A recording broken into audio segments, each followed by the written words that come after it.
I'm now going to continue my video series on Henry Ward Beecher and his sermons by discussing the resurrection of Jesus. And you say, well, didn't you just discuss that in the last video? Yes, I did, but there were details that I left out of that video that I'm going to put into this video. And the first detail I'm going to put into this video is that Jesus never discussed the process of his resurrection. As a matter of fact, nobody even witnessed the process of his resurrection. Jesus didn't want us to know the process of his resurrection. He didn't want us to know any of that. That's his right, not ours. That's why he never discussed it.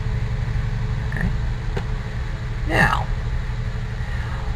the only thing that was discussed was the time of day when the resurrection occurred. It was literally at the beginning of the sunrise. It's just when the sun first peeked out of the horizon. Okay?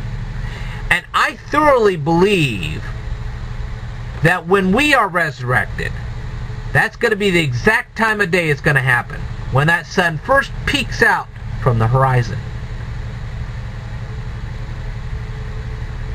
That's the way it happened with Jesus. That's the way it's going to happen with us. As a matter of fact, that's the reason why Jesus did it like that. He was showing us the example of how the resurrection is going to be like. Okay? If that's the way it happened with him, that's the way it's going to happen with us. It's kind of our resurrection instruction manual. Get the picture? Now then, think about this for a second. The women that showed up to the tomb of Jesus after his resurrection, they never once heard the big stone roll away. I mean, that was a big stone. Think about it. A stone that massive rolling away. That would have made a lot of noise. But they never heard it. Here they were approaching the tomb. They never heard a thing. But yet, by the time they got there, it had been rolled away and Jesus had already come out of the tomb. There's an interesting thought for you to think about. You say, why is that important?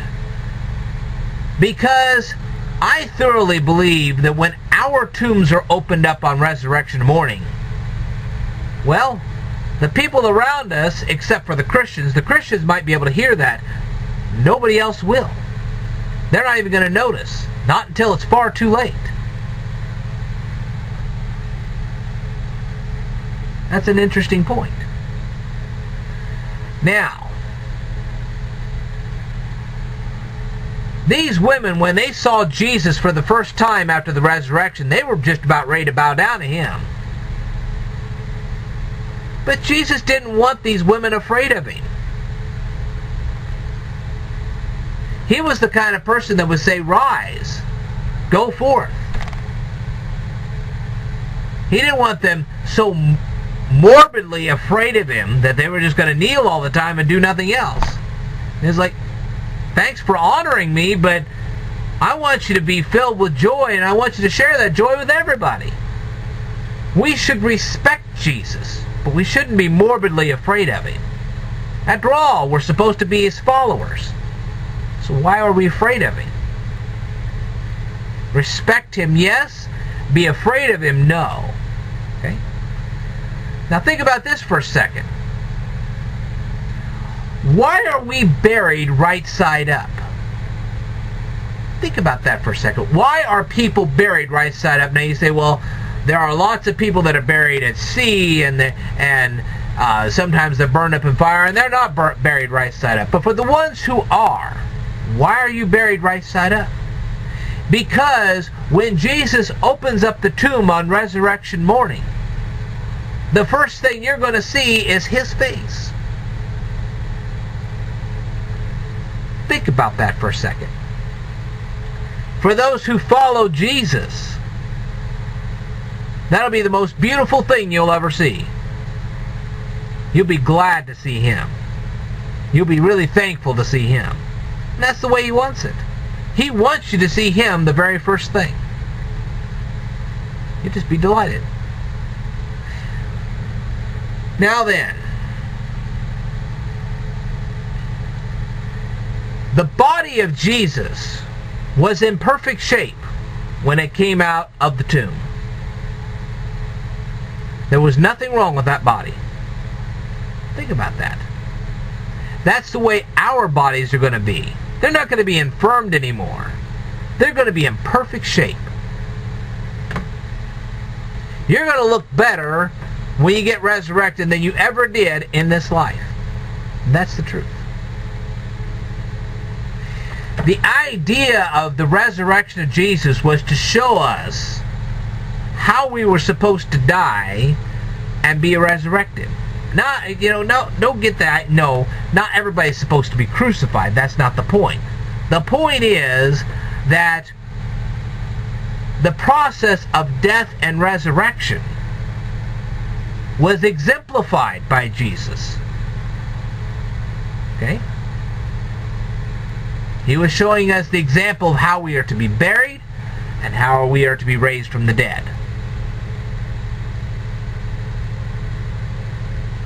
Okay?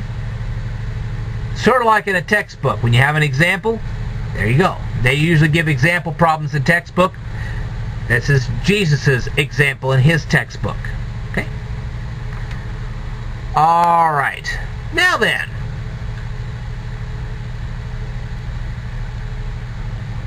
Christians are called upon to make this world as much of a joyous place as we possibly can. We don't always succeed, but we're supposed to always give it our best effort. And spreading good news like this is one way to do it. Giving you teaching that will make your life better is one way to do it. We are to be the examples of joy. Not always do we succeed in that because we're not Jesus. But that's what we're supposed to be. Now then, the resurrection of Jesus is the ultimate act of confidence. So what does that mean?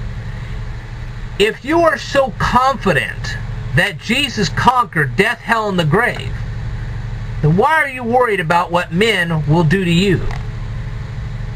As long as you're doing things the way Jesus wants you to do them, you shouldn't be worried about how men are treating you.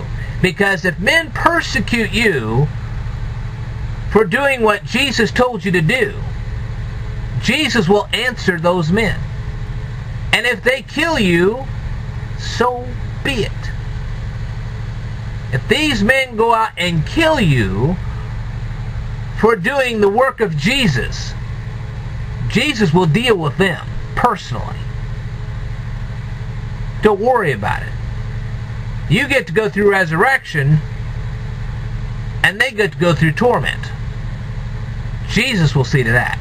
Not you, not your friends. Jesus himself will see to that. And there you go. And that's the whole lesson.